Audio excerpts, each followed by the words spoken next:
رسول الله صلی الله علیه وسلم فرمایي کله چې د رمضان المبارک لومبنۍ او اوله شپه شي نو د اسمان دروازې خلاصې شي او په دې دروازو کې یوه دروازه هم د رمضان آخره پورې نه بندیږي.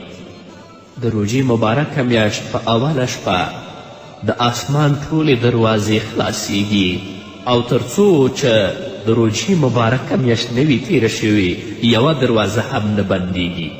نو که یو مسلمان بنده د ورځې روژه ونیسي او د رمضان مبارکه میاشت په شپو کې د الله رب العزت عبادت وکړي، منځونه وکړي، الله رب العزت به هغه انسان ته د هر رکعت په بدله کې هغه دپاره 2.5 زره نیکیانې لیکي. د روژې په مبارکه میاشت کې که ته یو رکعت لمونځ هم کوې الله رب العزت به تا ته د یو رکعت په بدل کې 2.5 زره نیکیانې لیکي. او رسول الله صلی الله علیه وسلم فرمایي د هر رکعت په بدل کې به الله رب العزت هغه دپاره یو کور په جنت کې جوړوي. او بیا چې کله روژهدار د رمضان د لومبۍ ورځې روژه وساتي نو د هغه تیر شوي رمضان نه واخله تر اوسه پورې ټول ګناهونه الله د هغه بخي. په تیر کال کې تا روژه ونیوله خو اوس سږ کال هم د روژې مبارکه میاشت راغله په دې کې د اوله ورځ روژه ونیوله نو څومره صغیره ګناهونه چې تا د دې روژې نه تر هغه روژې پورې کړي دي الله هغه ټول درته معاف کوي. لکه چې رسول الله صلی الله علیه وسلم فرمایي یو رمضان تر بل رمضانه پورې دا کفاره ده پاره د هغو ګناهونو چې د 2 رمضانونو ترمنځ شوي وي.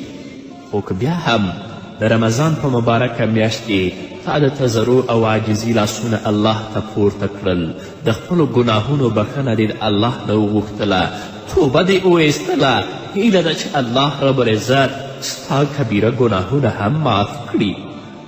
او هغه انسان چې ډیر په اخلاص او صداقت سره روژه نیسي د ورځې او یا زره فرښتې د هغه لپاره د سهار نه واخله تر مرګ پرېوتلو پورې مغفرت غواړي او د هر رکعت په بدله کې که ته د ورځې کوې یا شپې کوي الله رب العزت تا ته په جنت کې داسې اونه لګوي چې د هغه په سوري کې تقریبا 1500 کاله سور کس مزل وکړي د هغه سوری نشي ختمولی.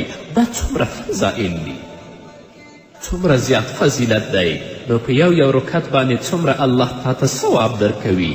خو بیا هم موږ د غفلت او سستی او کوتاهي په وجه باندې بیا هم الله ته نه متوجه کیږو.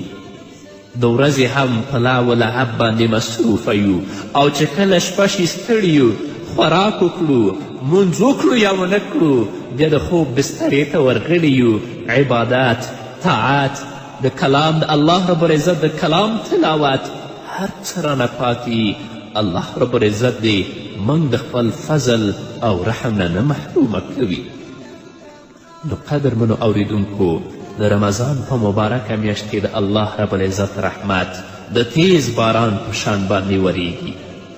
د روژې مبارکه میاشت شپه هم د الله رب العزت د رحمت کسب ذریعه ده. نو د روژې مبارکه میاشت شپه او ورځ د الله رب العزت د رحمت د کسب ذریعې دي.